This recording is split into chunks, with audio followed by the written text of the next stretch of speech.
जय हिंद सभी स्टूडेंट को। स्वागत है आप सभी छात्रों का आज की क्लास में।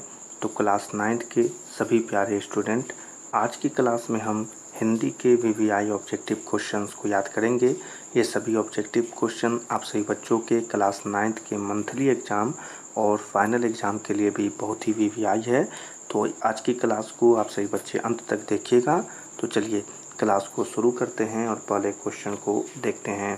पहला क्वेश्चन है, किसको गधा कहा जाता है। ठीक है, छोटा सा क्वेश्चन है, किसको गधा कहा जाता है। ठीक है, तो चलिए इसके आंसर्स को देखते हैं प्यारे स्टूडेंट। इसका जो आंसर होगा आप सभी बच्चों को बता दें। आंसर हो जाएगा मूर्ख को। ठीक है, तो इस क्वेश्चन का आंसर क्या होगा सभी बच्चे याद रखेंगे। आंसर हो जाएगा कि मूर्ख को गधा कहा जाता है। चलिए अगले क्वेश्चन को देखते हैं। अगला क्वेश्चन है, गया ने हीरा मोती को दोनों बार सूखा भूसा खाने के लिए दिया क्योंकि। ठीक है, गया जो गाय का पालन पोषण करता था, वो हीरा और मोती यानी जो दो गायें थी उन्हें 2 बार सूखा भूसा खाने के लिए क्यों दिया। तो चलिए इसके आंसर्स को देखते हैं, पर इसे थोड़ा यहाँ पर सही कर लेते हैं, छोटा कर लेते हैं। तो आंसर जो होगा इस क्वेश्चन का प्यारे स्टूडेंट, वो हो जाएगा, वह हीरा मोती के व्यवहार से दुखी था। ठीक है, तो आंसर क्या होगा इस क्वेश्चन का, हो जाएगा वह हीरा मोती के व्यवहार से दुखी था। ठीक है, तो याद रखना है। चलिए अगले क्वेश्चन को देखते हैं। अगला क्वेश्चन है, 2 बैलों की कथा में दोनों बैलों का नाम क्या होता है। ठीक है, 2 बैलों की कथा में वह दोनों बैलों का नाम क्या था। ठीक है, तो चलिए इसके आंसर्स को बताते हैं। इसका जो आंसर हो गया प्यारे स्टूडेंट, इस क्वेश्चन का जो आंसर होगा वो हो जाएगा हीरा और मोती। ठीक है, तो याद रखना है इस क्वेश्चन का आंसर क्या होगा। आंसर होगा हीरा और मोती। ठीक है, चलें पढ़ते हैं अगले क्वेश्चन की तरफ। अगला क्वेश्चन है, गधे का छोटा भाई किसे कहा गया है। ठीक है, गधे का छोटा भाई किसे कहा गया है। ठीक है, तो चलें जल्दी से, आपको अगर इस क्वेश्चन का आंसर पता है तो जल्दी से बता दीजिए। इस क्वेश्चन का जो आंसर हो जाएगा प्यारे स्टूडेंट, वो हो जाएगा, गधा का छोटा भाई बैल को कहा गया है। ठीक है, किसे कहा गया है, बैल को कहा गया है। ठीक है, याद रखिएगा। अगले क्वेश्चन को देखते हैं। 2 बैलों की कथा के पाठ के लेखक का नाम क्या है। क्वेश्चन है, 2 बैलों के कथा के लेखक का नाम क्या है।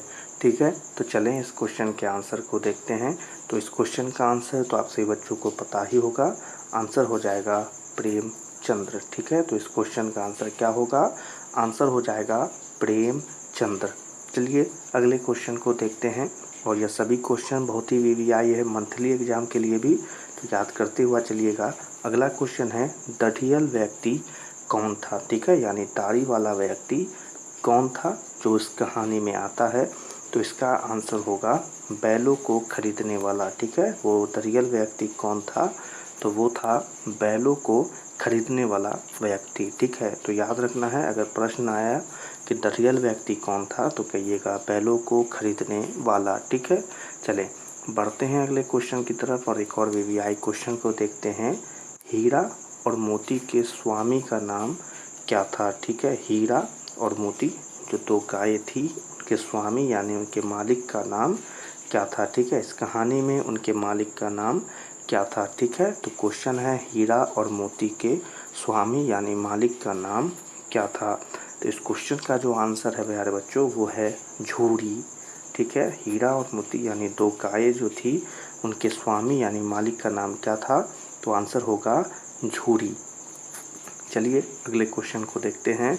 अगला क्वेश्चन है, 2 बैलों की कथा किस प्रकार का पाठ है। ठीक है, 2 बैलों की कथा किस प्रकार का पाठ है। अगर आपने यह पढ़ा होगा तो आपको इसका क्वेश्चन और इसके आंसर तो आते ही होंगे।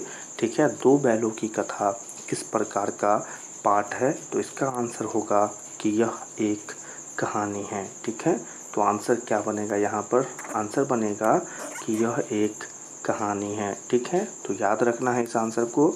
चलिए बढ़ते हैं अगले क्वेश्चन की तरफ। अगला क्वेश्चन है, प्रेमचंद्र ने जानवरों में सबसे ज़्यादा बुद्धिमान किसे कहा है। ठीक है, क्वेश्चन है, प्रेमचंद्र ने जानवरों में से सबसे ज़्यादा बुद्धिमान किसे कहा है। ठीक है, तो आपको इस क्वेश्चन का आंसर पता हो तो कमेंट में बताइएगा।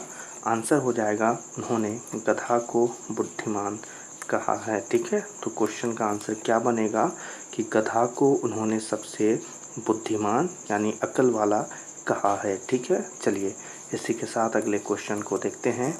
अगला क्वेश्चन है, दोनों बैलों के प्रति किसका प्रेम उमड़ गया था। यानी इस कहानी में जो दो बैलें थीं, ठीक है, उसके लिए किसका प्रेम उमड़ गया था। यानी दोनों बैलों के प्रति किसका प्रेम उमड़ गया था यानी जाग गया था।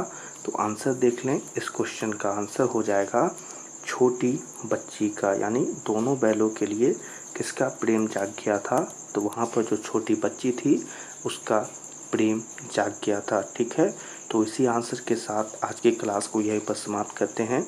तो क्लास 9 के सभी प्यारे स्टूडेंट, आज की क्लास में हमने आपको जितने भी क्वेश्चन और उसके आंसर बताए हैं, ये सभी वीवीआई क्वेश्चन हैं क्लास 9 के मंथली एग्ज़ाम और फाइनल एग्ज़ाम के लिए। तो आप सभी छात्र इस सभी क्वेश्चन और उसके आंसर को याद कर लीजिएगा। और इससे पहले हमने साइंस और सोशल साइंस के क्लासेस भी सभी बच्चों को पढ़ाया है, तो वो सारे क्वेश्चन भी जाकर और उसके आंसर याद कर लीजिएगा। तो आज की क्लास को यहीं पर समाप्त करते हैं। क्लास पसंद आई हो तो इस क्लास को लाइक कर दें और अपने क्लास 9th के मंथली और फाइनल एग्ज़ाम के लिए चैनल को भी सब्सक्राइब कर लें। तो सभी छात्रों से मिलेंगे अगले क्लास में, तब तक के लिए आप सभी छात्रों को जय हिंद।